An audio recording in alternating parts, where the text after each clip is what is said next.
Mga kababayan, huwag nyo nang hanapin ang mga pulis sa presinto sapagkat kami ay nasa inyo ng mga telepono.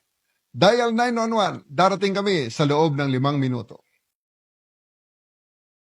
Lilingkod sa bawat Pilipino at magbibigay ng tamang impormasyon para sa tahimik at maayos na Pilipinas. Police News Network, alagad ng batas, tagapagtaguyod ng balitang pulis, sandigan ng mamamayan, patnubay ng katotohanan.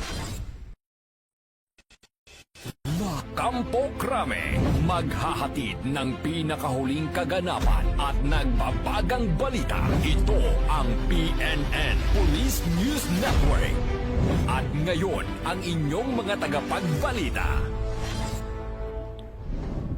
Magandang araw, bagong Pilipinas. Ako ang inyong alagad ng batas, tagataguyod ng Balitang Pulis, Patrolman Joshua Jimenez. Maghatid ng tamang balita, kwento ng pulis, at serbisyo para sa mamamayan, at ito ang PNP News Online.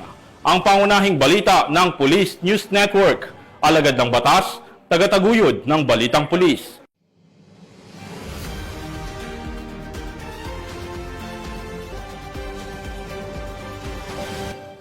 Ngayon ay araw ng linggo at narito ang mga balitang nakalap ng ating mga PNN correspondent sa loob ng linggong ito.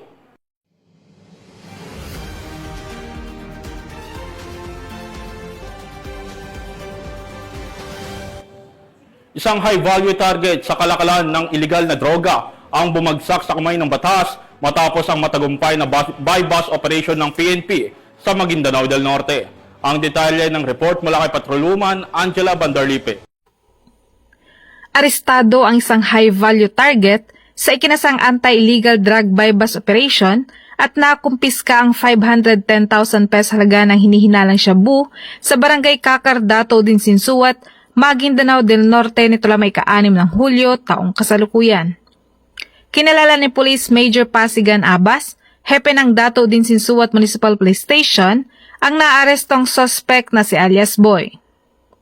Naging matagumpay ang ikinasang operasyon ng mga operatiba ng Dato Udin Sinsuat Municipal Police Station katuwang ang 1st Provincial Mobile Force Company Philippine Army, Philippine Marines at pamahalang lokal nang nasabing lungsod at nakumpiska mula kay alias Boy ang 2 heat-sealed transparent plastic sachet na hinihinalang shabu na may bigat na 75 gramo at tinatayang nagkakahalagang 510,000 pesos at buy-bust money na ginamit sa transaksyon.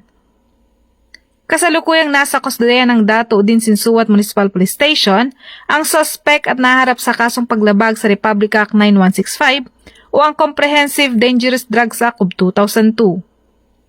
Ang pagkakaaresto sa suspect ay patunay ng mas pinaigting ng kampanya ng Philippine National Police laban sa iligal na droga alinsunod sa direktiba ni Police General Torre III na palakasin ang operasyon kontra droga at tiyaking mapanagot ang mga nasa likod na iligal na gawain.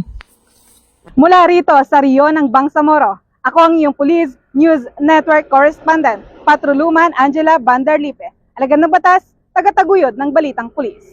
Maraming salamat, Patrolwoman Bandarlipe. Hindi na nakaporma ang 2 hinihinalang tulak ng droga matapos mahulihan ng iligal na droga sa ikinasang buy-bust operation ng mga otoridad sa Osamis City. Magbabalita dyan si Patrolwoman Risa Sahonia.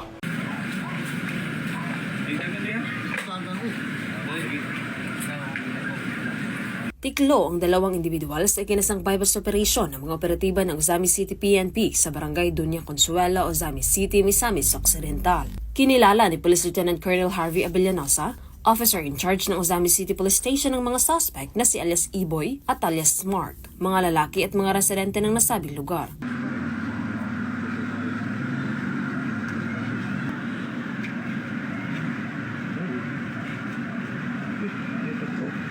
Sa ikinasang drug buy-bust operation ng mga operatiba ng Osamis City Police Station ay nasamsam ang mga pakete ng hinihinalang shabu at isang 500 peso bill na ginamit bilang buy-bust money at iba pang mga non-drug items.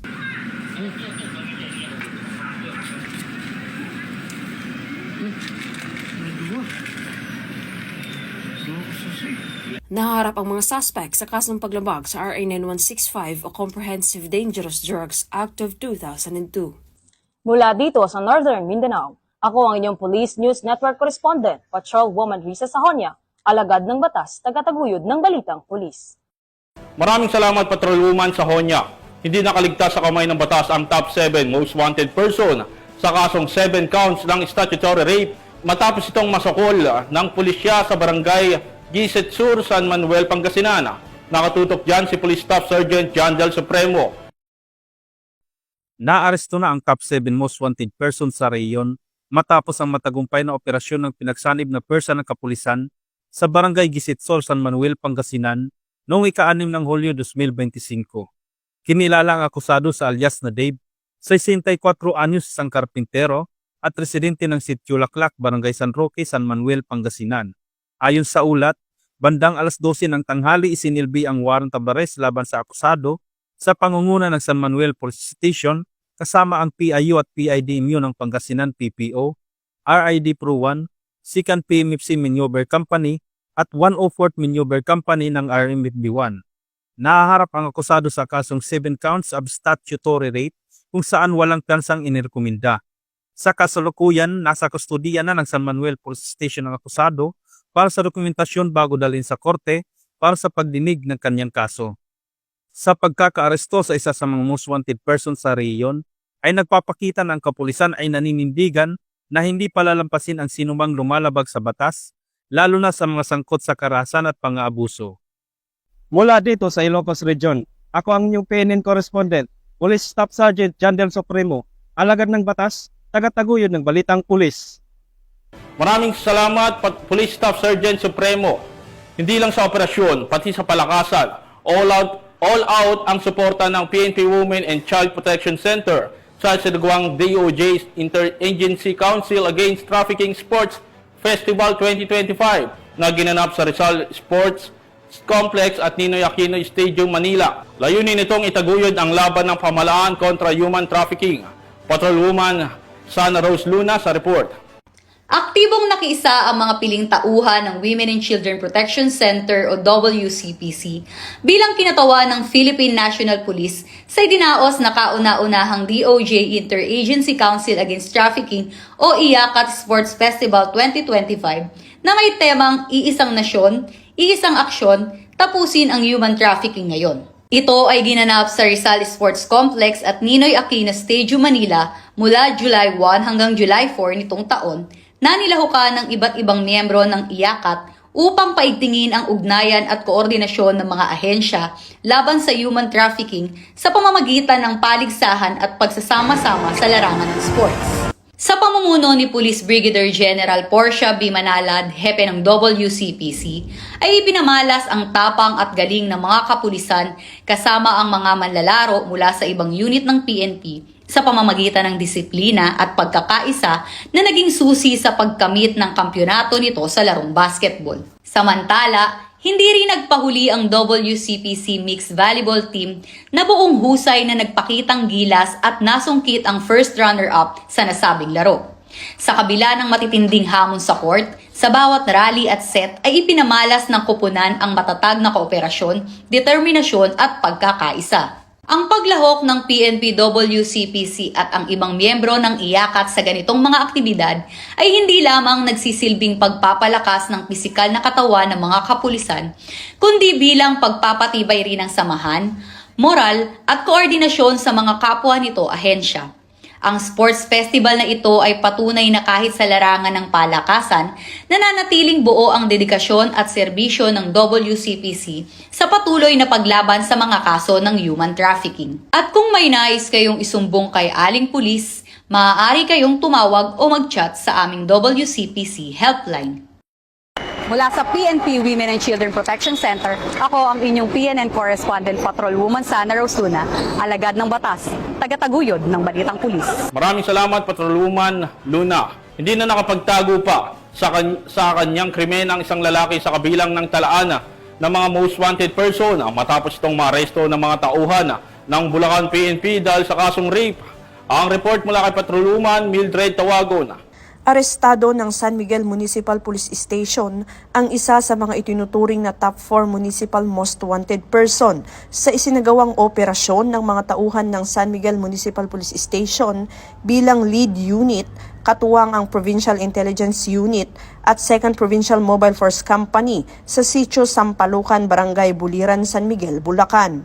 Kinilala ni Police Lieutenant Colonel Joey Louis B. Bilaro, hepe ng San Miguel Municipal Police Station, ang sospek na si alias July, 35 anyos, walang asawa, isang construction worker at residente ng nasabing barangay.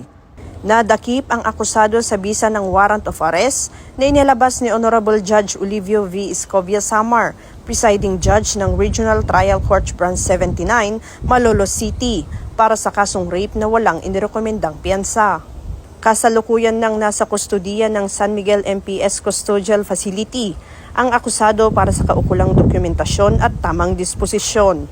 Ang pagkakaaresto sa akusado ay patunay ng patuloy na dedikasyon ng Bulacan PNP sa ilalim ng pamumuno ni Police Colonel Angel L. Garciliano, Acting Provincial Director ng Bulacan Police Provincial Office, sa pagsugpo sa kriminalidad at pagpapanatili ng kaayusan sa lalawigan sa pamamagitan ng matibay na koordinasyon ng mga unit ng kapulisan at suporta ng komunidad na nanatiling matatag ang layunin ng pulisya na tiyakin ang kaligtasan at katahimikan ng bawat Bulakenyo.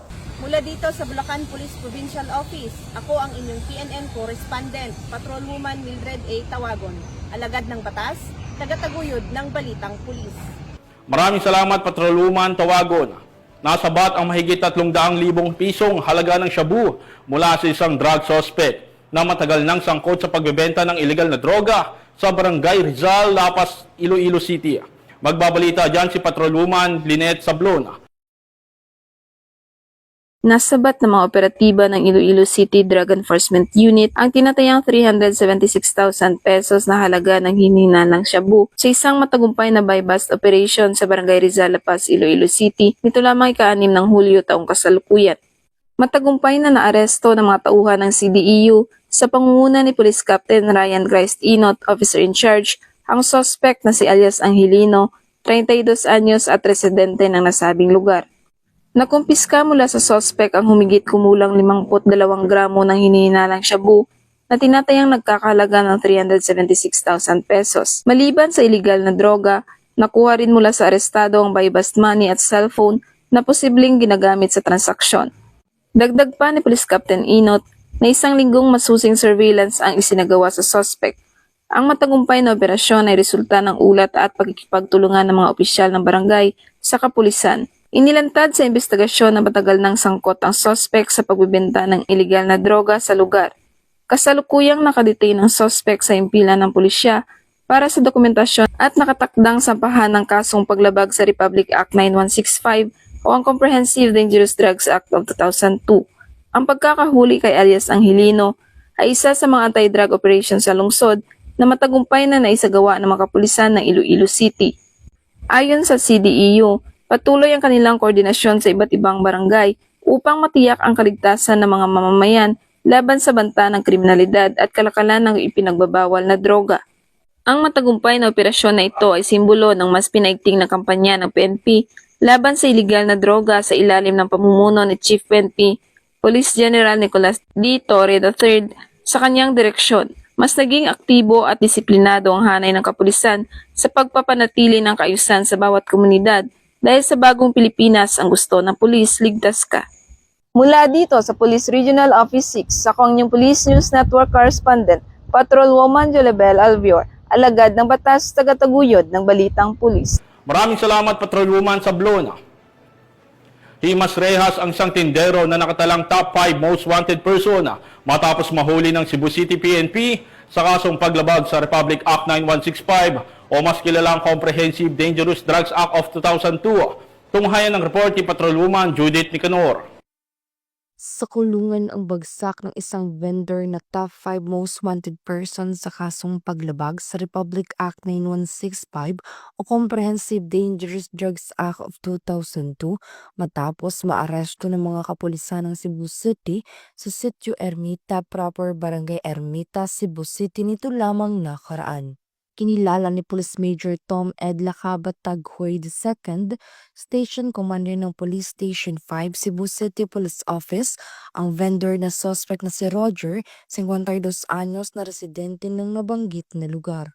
Ayon sa ulat ng pulisya, bandang alas 10:03 ng umaga nang maaresto ang suspect sa bisa ng warrant of arrest para sa kasong paglabag sa Section 7, Article 2 ng Republic Act 9165 o Comprehensive Dangerous Drugs Act of 2002 na inisyu ni Presiding Judge Pamela Altar Baring, Regional Trial Court, Branch 21, 7th Judicial Region, Cebu City. Samantala, kasalukuyan na sa kustodiya ng Police Station 5 ang suspect para sa dokumentasyon at tamang disposisyon. Ang kapulisan ng Cebu City ay patuloy sa pagpapatupad ng kanilang sinumpaang tungkulin kontra anumang uri ng kriminalidad upang magkaroon ng maunlad na bansa para sa sambayan ng Pilipino tungo sa isang bagong Pilipinas. Mula dito sa Cebu City, ako ang iyong PNN correspondent, Patrolwoman Judith Nicanor, alagad ng batas, tagataguyod ng Balitang Pulis. Maraming salamat, Patrolwoman Nicanor. Isang lalaki na may 25 bilang sa kasong sexual assault ang tuluyang nasukol ng mga tauhan ng San Isidro Municipal Police Station sa Davao del Norte. Patrolwoman Shaira Rose Aquino sa balita. Isang malaking tagumpay ang naitala ng San Isidro Municipal Police Station matapos maaresto ang isang lalaking may 25 bilang ng kaso ng sexual assault na may kabuuang piyansa na 5 milyong piso noong Hulyo 5 sa Purok Cacao A, Barangay Sawata, San Isidro. Ayon kay Police Captain Manuel D. Aspeliaga, officer in charge ng San Isidro Municipal Police Station, kinilala ang suspect sa alias na Florencio, 28 anyos at residente ng Purok Unigo, Barangay Pinamuno sa nasabing bayan. Siya ay tinuturing na top 6 most wanted person sa lalawigan ng Davao del Norte. Ang matagumpay na pag-aresto ay bahagi ng patuloy na kampanya ng Philippine National Police laban sa mga kriminal na patuloy na tinutugis ng batas bilang bahagi ng pagtitiyak sa seguridad at hustisya sa komunidad. Mula rito sa Police Regional Office 11, ako ang inyong PNN correspondent, Patrolwoman Shaira Rose Aquino, alagad ng batas, tagataguyod ng Balitang Pulis. Maraming salamat, Patrolwoman Aquino. Nagwakas ang kalayaan ng 6 na individual matapos maaresto sa matagumpay na anti-illegal drug operation ng mga tauhan ng Philippine National Police at Philippine Drug Enforcement Agency sa lalawigan ng Sulu. Nakatutok dyan si Patrolwoman Judy Ann Alibo. Matagumpay na isinagawa ng PNP PIDEA ang isang buy-bust operation na nagresulta sa pagkakakumpiska ng 136,000 pesos halaga ng hinihinalang shabu at naaresto ang 6 na individual sa Barangay Bato-Bato, Indanan, Sulu nitong ika-4 ng Hulyo taong kasalukuyan. Kinilala ni Gil Cesario Castro, Regional Director ng PIDEA BARM, ang arestado na sina alias AI, 32 na magsasaka, Ki 19 anyos, estudyante, John 39, tricycle driver, Dars 40, tricycle driver, Ben 52, magsasaka, Linha 35, laborer na pare-parehong residente ng nasabing lugar. Nasamsam sa mga naarestong sospek ang tinatayang 20 gramo ng hinihinalang shabu na may halagang 136,000 pesos. Na-recover din ang ilang drug paraphernalia, isang cellphone at mark money na ginamit sa operasyon. Maharap ang mga sospek sa kasong paglabag sa Republic Act 9165 o ang Comprehensive Dangerous Drugs Act of 2002. Ang matagumpay na operasyon na ito ay bahagi ng pinaigting na kampanya ng pamahalaan laban sa iligal na droga upang masiguro ang kaligtasan at kapayapaan sa mga komunidad ng Sulu. Mula rito sa riyon ng Bangsamoro, ako ang inyong PNN correspondent, Patrolwoman Judy Ann Alibo, alagad ng batas, tagataguyod ng Balitang Pulis. Maraming salamat, Patrolwoman Alibo. Timbog ang isang karpinterong sospek sa kalakaran ng iligal na droga nang mahulihan ito ng mga operatiba ng Osami City Police Station matapos magpositibo ang buy-bust operation sa Barangay de Maluna, Osami City. Nakibalita dyan si Patrolwoman Danessa Berdos. Tiklong isang drug suspect sa sinagawang drug buy-bust operation ng mga operatiba ng Osami City PNP sa Barangay Di Maluna, Osami City, Misamis Occidental. Kinilala ni Police Lieutenant Colonel Harvey Villanosa, officer in charge ng Osami City Police Station, ang suspect na si alias Matoy, lalaki 34 na taong gulang, isang construction worker at residente ng nasabing lugar. Sa kinasang drug buy-bust operation ng mga tauhan ng Osami City Police Station ay nasamsam ang maliliit na mga pakete ng hinihinalang shabu at isang 500 peso bill na ginamit bilang buy-bust money. Nahaharap ang suspect sa kasong paglabag sa RA 9165 o Comprehensive Dangerous Drugs Act of 2002. Mula dito sa Camp Capistrano, Gusa, Cagayan de Oro City, ako ang inyong Police News Network correspondent, Patrolwoman Danasa Berdos, alagad ng batas, tagataguyod ng Balitang Pulis. Maraming salamat, Patrolwoman Berdos.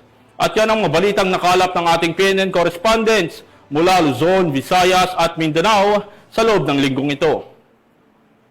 Sa ngalan ng pamunuan ng Philippine National Police sa pangunguna ni Chief PNP General Nicolas Torre III at sa pamumuno ni President Ferdinand Marcos Jr., kami ay maglilingkod sa bawat Pilipino at magbibigay ng tama at balanseng balita dahil dito sa bagong Pilipinas, ang gusto ng pulis, ligtas ka. At muli naming ipinapaalala ang panawagan ni Chief PNP na huwag niyo nang hanapin ang mga pulis sa mga presinto sapagkat kami ay nasa inyong mga telepono. Dial 911, darating kami sa loob ng 5 minuto.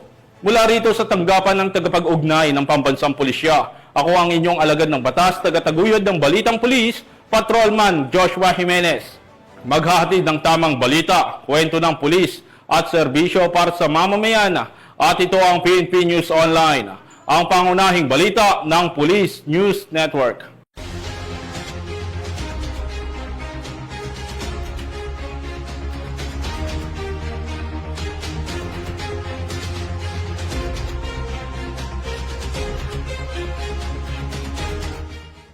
Police News Network, alagad ng batas, tagapagtaguyod ng balitang pulis.